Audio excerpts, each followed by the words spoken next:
If a family of 5 people checks in, then we got a mother, we've got a father, and we've got 3 kids, and the kids are ages 5, 1, and 7, okay? They check into the hotel. Mother, father, 1, 5, 7. They're staying in a regular room for 3 nights. They cannot afford a bigger room. They cannot afford a suite.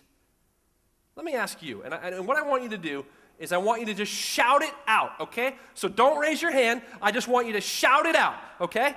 If a family of 5 with a mother, a father, and 3 young children checks into a single hotel room, what are the additional items that they would need to have sent up to their room that wouldn't be standard in that room to make them more comfortable? What do they need extra of? Come on, shout it out. What else? Keep going. What else? You know. What else? You know. What else? Good. Stop. Excellent.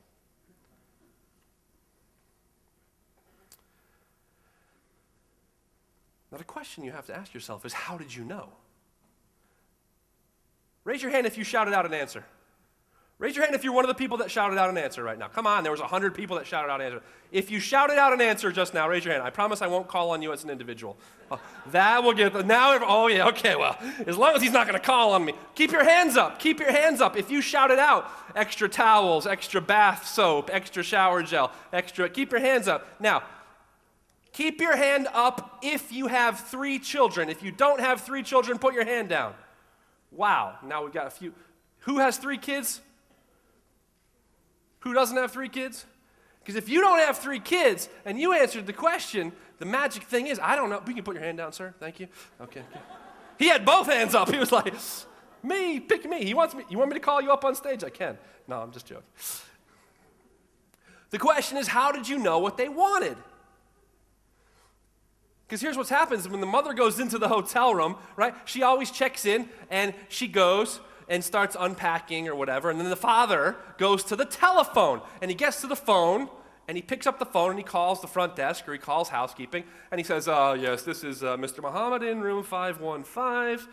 I just checked in with my 3 kids, and I'd like to have some extra soap, some extra shower gel, some extra toothbrush, extra slippers, extra blankets, a few extra pillows, more bathrobes, an extra bed, and a baby cot.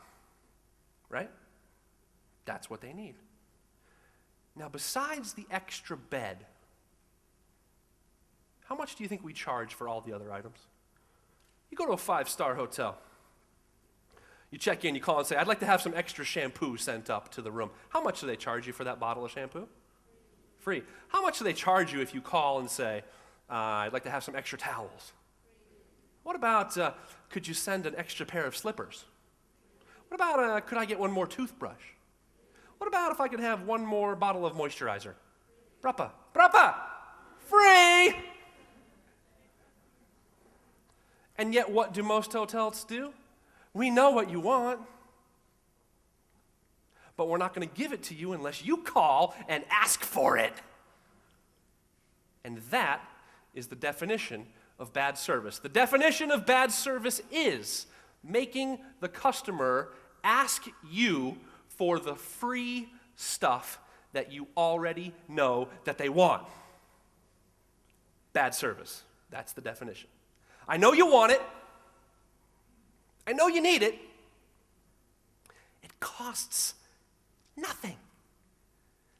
But I'm not going to give it to you unless you ask me for it. That's bad service.